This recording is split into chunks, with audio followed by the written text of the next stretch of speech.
6ஆம் தரத்தில் கல்வி கற்றுக் கொடுத்து கொண்டிருக்கும் ஒரு ஆசிரியர் ஒரு நாள் மாணவர்களை பார்த்து, இந்த உலகத்தில் உங்களுக்கு பிடித்தவர்கள் யார் என்று கேட்ட நேரத்தில் சிலர்கள் தாயையும் இன்னும் சிலர்கள் தந்தையையும் கூறினார்கள்.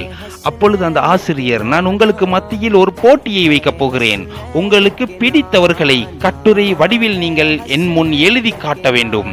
யாருடைய கட்டுரை என்னுடைய மனதை கவருகிறதோ அவர்களுக்கு நான் சன்மானங்கள் வழங்குவேன் என்று கூறி சில நேரங்கள் கொடுத்தார். கட்டுரையை எழுதி முடிப்பதற்காக கொடுக்கப்பட்ட நேரமும் முடிந்துவிட்டது. ஆசிரியர் எழுந்து நின்று, உங்களுடைய கட்டுரைகளை என் முன் கொண்டு வந்து வைக்கவும் என்று கூறின நேரத்தில் அனைவர்களும் அவர்கள் எழுதின கட்டுரைகளை கொண்டு வந்து வைத்தார்கள். அப்பொழுது ஆசிரியரும் ஒவ்வொருவரினுடைய கட்டுரைகளாக வாசித்துவிட்டு அதை சரிபார்த்து கொண்டிருந்தார்.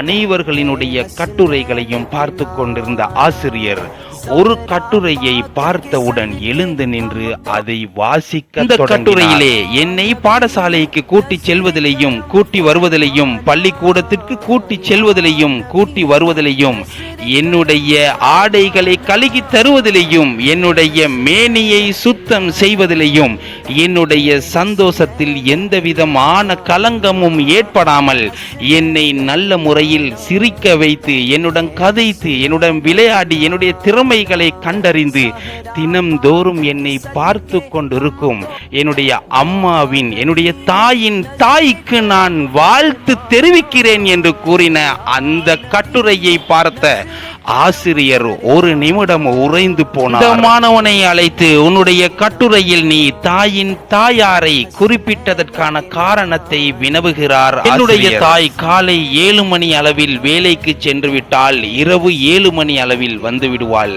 வந்ததன் பின்பு அவளுடைய வேலைகளை முடித்துவிட்டு அவள் உறங்கச் சென்று விடுவாள். என்னை கவனிப்பதும் இல்லை, என்னுடன் கதைப்பதும் இல்லை.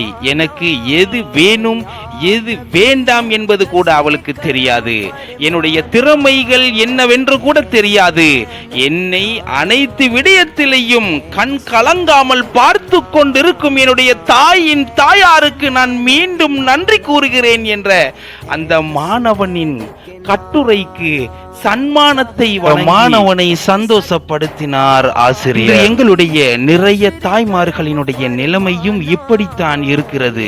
பிள்ளைகளை தாய் பாசத்துக்காக ஏங்க வைக்க வேண்டாம் என்பதை இந்த பதிவு எங்களுக்கு உணர்த்துகிறது. யா நபி நஸ்ர் கரம் ஃபர்மானா, யா நபி नज़र करम फरमाना है हसनैन के नाना।